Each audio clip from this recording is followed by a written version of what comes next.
Imagine your favorite sci-fi show is at its peak. Ratings are soaring, fans are obsessed, and then bam, one of the main stars just walks away. No warning, no fanfare, just gone. Today we're counting down 12 major TV stars who shocked the world by leaving hit sci-fi shows at the height of their success. From creative differences to salary disputes, these departures changed television history forever.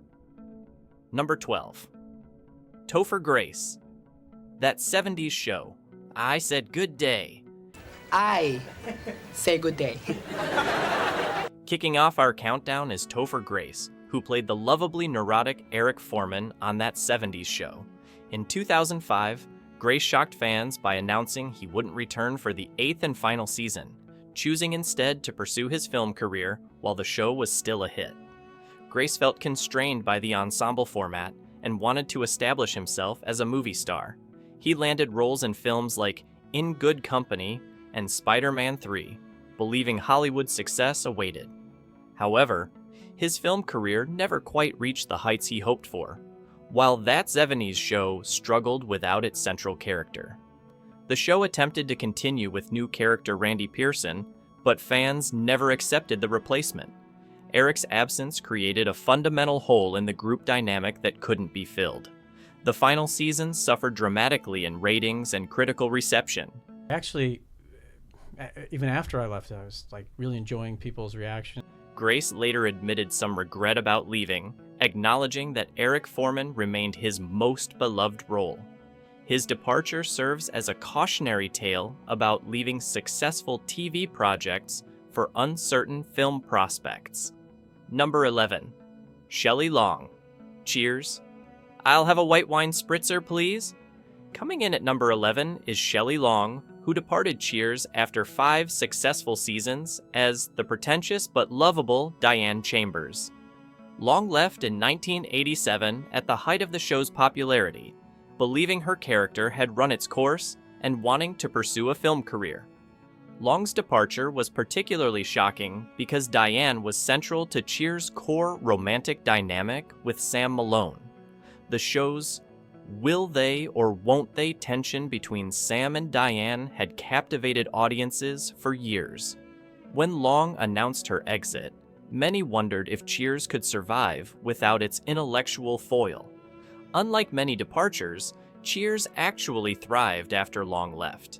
The introduction of Kirstie Alley's Rebecca Howe revitalized the series, leading to some of its highest-rated seasons. The show successfully reinvented itself while maintaining its core appeal. Number 10. Denise Crosby, Star Trek: The Next Generation. A good death is its own reward. Beaming into number 10 is Denise Crosby, who played Security Chief Tasha Yar on Star Trek: The Next Generation. Crosby made the shocking decision to leave after just 1 season, feeling her character was underdeveloped and wanting more substantial storylines than the writers were providing. Crosby was frustrated with Tasha's limited role, often reduced to stating obvious security concerns or delivering exposition. I need your help with the Mishiyama wrist lock and break. She felt the character lacked the depth and development she had hoped for when joining the Enterprise crew. Despite being part of the main cast, Tasha often felt like an afterthought in episodes.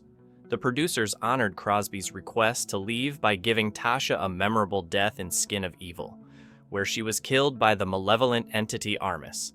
However, they kept the door open for her return, which paid off when Crosby returned in several episodes as alternate timeline versions of Tasha. Crosby later admitted mixed feelings about her departure, acknowledging that TNG became a cultural phenomenon she had walked away from. Number 9. Terry Farrell, Star Trek: Deep Space. 9. I am Jadzia Dax. You are Worf, son of Mogh. Warping to number 9 is Terry Farrell, who portrayed the joint Trill Science Officer Jadzia Dax on Star Trek: Deep Space Nine. After 6 seasons, Farrell shocked fans by leaving the show due to contract disputes and a desire for better working conditions. Farrell had grown tired of the demanding production schedule and wanted more flexibility to pursue other projects. Contract negotiations became contentious when she requested reduced episode appearances, which the producers refused. The situation deteriorated when Farrell felt undervalued despite being a core cast member. The writers faced a unique challenge: how to write out a character whose alien symbiont could theoretically live forever. They solved this by killing Jadzia, but transferring the Dax symbiont to a new host, Ezri, played by Nicole DeBoer. This allowed the show to maintain the character's essence while introducing fresh dynamics. Farrell's departure was particularly heartbreaking for fans because it occurred just as Jadzia's relationship with Worf had reached its peak. Number 8. Richard Dean Anderson, Stargate S-G1 Indeed. Wrong alien, O'Neill. Dialing in at number 8 is Richard Dean Anderson, who played Colonel Jack O'Neill on Stargate SG-1. After 7 seasons, as the team leader, Anderson stepped back from his starring role, wanting to spend more time with his young daughter and reduce his demanding schedule. Anderson's departure wasn't a complete exit. He remained as an executive producer and appeared in select episodes. However, his reduced presence fundamentally changed SG-1's dynamic. O'Neill's dry humor and leadership had been central to the show's appeal, and his absence was immediately felt by longtime fans. The series introduced Ben Broder's Cameron Mitchell to lead SG-1, but many fans struggled to accept the change. While Broder brought his own charm from his Farscape days, replacing Anderson's beloved character proved challenging. The show's ratings declined, and the chemistry between team members shifted noticeably. Number 7. Claudia Black, Farscape. You Can Be More. Pulse rifling into number 7 is Claudia Black, who portrayed the Sebacean warrior Aaron's son on Farscape. Black's temporary departure during Season 4 was due to her real-life pregnancy, but behind-the-scenes tensions made her return uncertain.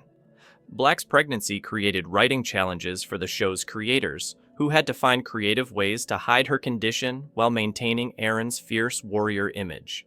The situation was complicated by budget constraints and network pressures that made accommodating her needs difficult. When Black returned, her reduced screen time in Season 4 disappointed fans who had fallen in love with the John-Aaron romance. The chemistry between Black and Ben Broder was central to Farscape's appeal, and episodes without their dynamic felt incomplete. Black's limited availability forced writers to restructure major storylines. The situation improved when Black became pregnant again during production, and this time the writers incorporated it into the storyline. However, by then Farscape faced cancellation, and Black's earlier absence had already impacted the show's momentum. Number 6. Michael Shanks, Stargate. SG-1.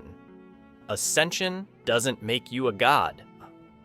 Ascending to number 6 is Michael Shanks, who played the brilliant archaeologist Daniel Jackson on Stargate SG-1. After 5 seasons, Shanks shocked fans by leaving the show due to creative differences with the producers over his character's development. Shanks felt Daniel had become marginalized, often reduced to translating alien languages while other characters got the action sequences and major plot developments.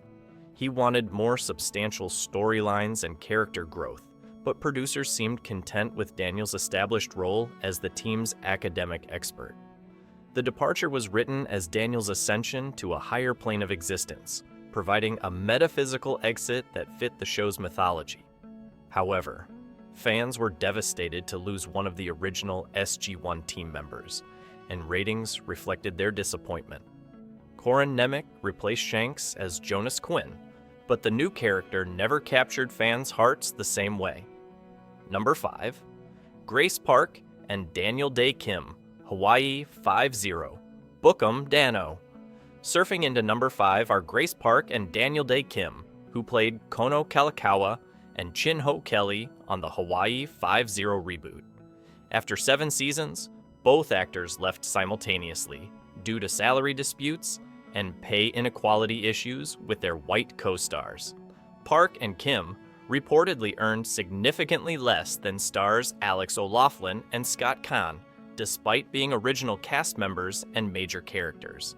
When contract negotiations for Season 8 began, both actors sought pay parity, which CBS refused to provide. The network's unwillingness to address the disparity led to their joint departure. Their exit sparked important conversations about diversity and equal pay in Hollywood. Both actors made public statements about the importance of equality and fair treatment, highlighting systemic issues in the entertainment industry. Their departure was seen as a stand against discriminatory practices. Hawaii 5-0 attempted to continue without two of its core characters, introducing new team members to fill the void. However, the show never recovered from losing Park and Kim's chemistry and cultural authenticity. Number 4, McLean Stevenson. MASH. Attention, camp personnel. Helicoptering into number 4 is McLean Stevenson, who played the beloved commanding officer Henry Blake on MASH. After 3 seasons, Stevenson shocked audiences by leaving the hit series, wanting to escape the ensemble format and pursue leading man roles. Stevenson felt trapped in MASH's ensemble cast, believing his comedic talents were being overshadowed by Alan Alda's increasingly prominent role as Hawkeye Pierce. He wanted to be the star of his own show rather than part of a group, even though MASH was a massive hit. The writers gave Henry one of television's most shocking exits. His plane was shot down over the Sea of Japan, killing him off-screen. The announcement came at the end of an otherwise lighthearted episode. Devastating. Viewers who had grown to love the bumbling but kind-hearted commander. Number 3, Suzanne Somers. Three's Company. Come and knock on our door. Knocking into number 3 is Suzanne Somers, who played the bubbly Chrissy Snow on Three's Company. At the height of the show's popularity in 1981, Somers left after a bitter salary dispute that became one of Hollywood's most infamous contract battles. Somers was earning $30,000 per episode, while her male co-star John Ritter made $150,000. When she demanded equal pay and a piece of the show's profits, producers refused and ultimately fired her.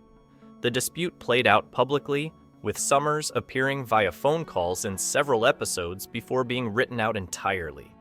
Her departure marked a turning point for Three's Company. While the show continued with replacement characters, it never regained its former ratings magic. Number 2, David Duchovny. The X-Files. I Want to Believe. Investigating our way to number 2 is David Duchovny, who played FBI agent Fox Mulder on The X-Files. After 7 seasons of chasing the truth, Duchovny reduced his role dramatically in Season 8 and left entirely for most of Season 9, citing exhaustion and a desire to pursue other projects. Duchovny had grown tired of The X-Files' demanding Vancouver shooting schedule and wanted to spend more time with his family and explore film opportunities. He also had creative differences with series creator Chris Carter about Mulder's character development and the show's mythology direction.